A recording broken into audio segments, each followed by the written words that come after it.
मैं इस धरती को नमन करता हूं और परमपिता परमात्मा का शुक्रिया अदा करता हूं, धन्यवाद अदा करता हूं कि आज भी उनका परिवार, जिस दिन 4 का शरीर पूरा हुआ, लोगों को तरह तरह की आशंकाएं थी, पर आज भी उनका परिवार किसान की लड़ाई लड़ने का काम जो चौधरी महेंद्र सिंह टिकैत ने शुरू किया था। और जब इतिहास को हम देखते हैं तो सर छोटू राम के बाद चौधरी चरण सिंह, चौधरी देवीलाल, रणवीर सिंह हुड्डा, चौधरी प्रकाश सिंह बादल, वीरेंद्र वर्मा जी, और सबसे बड़ा नाम आता है चौधरी महेंद्र सिंह टिकैत का, जिन्होंने किसानों की लड़ाई लड़ी। इसलिए इस धरती को नमन करता हूं। दोस्तों, समाज की बुराई के बारे में 2-3 प्रार्थना आपसे भी करूंगा, चौधरियों से भी करूंगा। एक तो नशा बहुत बढ़ गया, आर्य समाज का प्रभाव घटा और नशा बढ़ा। अच्छी बात थी कि हमारे बच्चे कुछ बुराइयों से दूर हुए, पठन पाठन पर लगे, और जब हम शहर में घुसते हैं, टाउन में घुसते हैं, किसी कस्बे में, तो हमें जो डॉक्टरों के बोर्ड दिखाई देते हैं उसमें आपके बच्चों के बहुत नाम आते हैं। पर अब ये भी दुर्लभ हो जाएगा, क्योंकि अब एमबीबीएस की फीस इतनी बढ़ चुकी कि अगर आपका बच्चा, हमारा बच्चा मेहनत करके नहीं पढ़ेगा, गवर्नमेंट कॉलेज में एडमिशन नहीं लेगा, तो नीट क्वालिफाई करने के बाद भी उसको 1 करोड़ रुपए की फीस 5 साल में देनी पड़ेगी, जो आम किसान के बूते से बाहर की बात है। इसलिए मेरी प्रार्थना है कि बच्चों को और मन लगा करके पढ़ाओ, ताकि सरकारी स्कूल में दाखिले उनके हो सके। एक तो नशे को रोकने के लिए आप लोगों से अनुरोध, समझाओ बुझाओ। पहले गांव में, मेरे गांव में भी 2-3 लोग शराब पिया करते थे। अब शाम को बस स्टैंड पर 300 लोगों की जमात लगती है, और हर गांव में होम डिलीवरी हो रही, पौवे की होम डिलीवरी, और कंपटीशन है, 70 का लेगा का 80 का लेगा, ठेले में लेकर जाते हैं, घर घर जाते हैं। सूखा नशा फैल गया। 2019 में गंगो के देहात में पता लगा था कि सूखा नशा गांव में है, पर अब मुजफ्फरनगर का कोई गांव ऐसा नहीं बचा जिसमें सूखा नशा नहीं बिक रहा। आखिर क्यों बिक रहा? हमें पता नहीं कौन नशा बेच रहा। हम लोगों को इसे रोकना पड़ेगा। दूसरा, आदरणीय चौधरी साहब, ये भी अनुरोध है मेरा, एक बड़ी परंपरा चलती लड़कियों की छूट छुटा। जो पहले ऐसा काम था, अगर किसी के यहां अचानक दुर्भाग्य से ऐसी घटना हो जाती तो शर्म के मारे जिक्र नहीं करेगा। और भाई अब पढ़ी ज्यादा है, इसे भी रोकने का काम करें। और जैसा पूर्व वक्ताओं ने कहा, इसमें आप ही सक्षम हैं। हम लोग उतने सक्षम नहीं है जितने आप। तीसरा, आपस में भाईचारा कायम रहे, लड़ो मत, पढ़ने का काम करो, लड़ने का काम छोड़ दो। अच्छी बात है, बच्चे पढ़ भी रहे और बच्चे व्यापार में भी लगे। आज ट्रांसपोर्ट के काम में आप बहुत आगे हैं। कॉलोनाइजर आपके लड़के बहुत हो गए, बच्चे आपके, उनसे बच्चों को, दूसरे बच्चों को भी प्रेरणा लेनी चाहिए। आरक्षण की जहां तक बात है, सौभाग्य से आज हमारे बीच में आरक्षण सिंह बैठे हैं। आरक्षण की सबसे पहले इन लोगों की प्रेरणा 14 जुलाई 1995 को उत्तर प्रदेश,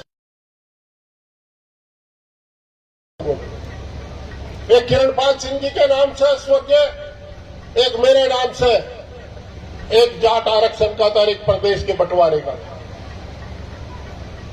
और फिर चाहे स्वर्गीय सीसरा मोला हो, चाहे स्वर्गीय चौधरी अजीत सिंह हो, भूपेंद्र हुड्डा हो, चौटाला परिवार, सब लोग मिलकर के लड़ाई लड़ते रहे, और हम इनके निर्देशों का पालन करते रहे। जब मैं राज्यसभा में आया, युद्धवीर सिंह जी बार बार जोड़ते थे,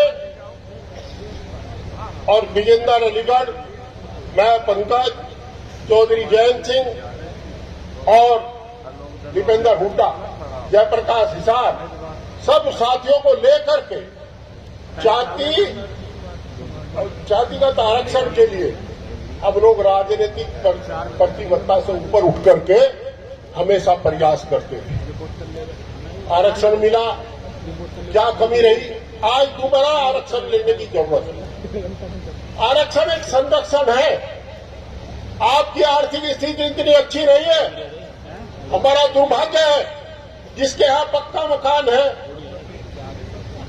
जिसका थोड़ा सा बहुत है, हम उसे अमीर मान बैठते हैं।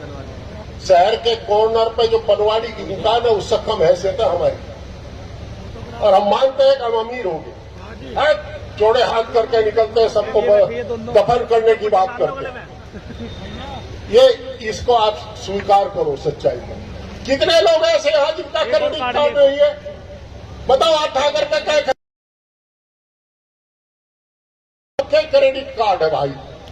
और क्रेडिट कार्ड जमा करने का बोध नहीं किसी का। बाहर दलाल बैठे रहे, उन्हें दे पैसे। सरकार किसी की रही हो, पर आपको दलालों के माध्यम से ही रिन्यूअल करना पड़ा। मैंने अब की बार लोकसभा में 2-3 बार कहा, हमने कहा आप पर जितने बाहर भी नहीं पड़ता। जब व्यापारी की लिमिट रिन्यूअल होती है, उसी तरह क्रेडिट कार्ड भी बिना पैसे जमा करो रिन्यूअल हो जावे, तो कम से कम जो पैसे का तो बच जाएगा जो रिन्यूअल पर देना पड़ता है किसान। आप करें बता। मेरा अनुरोध है, जाट महासभा और दूसरे लोग जो भी अग्रणी इसमें आगे भूमिका निभाएंगे, एक सकारात्मक लड़ाई का काम करो। ये राजनीतिक फैसले है, राजनीतिक निर्णय है। मिलना हमें नेताओं से ही पड़ेगा। जहां कहीं हमारे जाने से लाभ होता हो, हम आपके पीछे पीछे चलेंगे। हमें कोई अगुवाई करने का शौक नहीं, हम पीछे रहकर भी आपकी लड़ाई लड़ने को तैयार हैं। मैं उम्मीद करूंगा कि आप जो आज इकट्ठा हुए, आपने जो आज संदेश दिया है, और ये संदेश है, जहां ये संदेश है कि आपकी जाट महासभा ईमानदार लोगों का संगठन है, वहां ये भी संदेश है कि आरक्षण की वास्तव में जरूरत है। समाज में फैली बुराइयों को, कुरीतियों को दूर करने की जरूरत है। ये आज का संदेश है। इसे क्रियान्वित करने का काम आप लोग करेंगे। जो साहब, आप रोज फैसले करें, और कभी कभी आपकी व्यवस्था भी जानते हैं कि लोग मानते नहीं, पर लड़ोना फैसले की जरूरत नहीं पड़ने की। और बाद में स्थिति आ जाए, दोनों पक्ष फैसले को तैयार हो जाए, पर बीच का पन्ना नहीं मानता। कोई लड़पड़ों गांव में हमारे में दे, 2 भाई एक को बगल में दे ले, 2 भाई एक को बगल में दे ले, चल थाने में। भाई साहब बंद कर दो काम, इसे बंद करो और सीधा सीधा अपने समाज के, हमारी मत मानो, हम तो राजनीतिक लोग, हमारे अपने स्वार्थ हो सकते हैं, हम किसी के साथ पक्षपात कर सकते हैं, पर इनका कोई स्वार्थ नहीं। उन्होंने सारी जिंदगी लगा दी अपनी इस काम में, तीसरी पीढ़ी लगी इस काम में।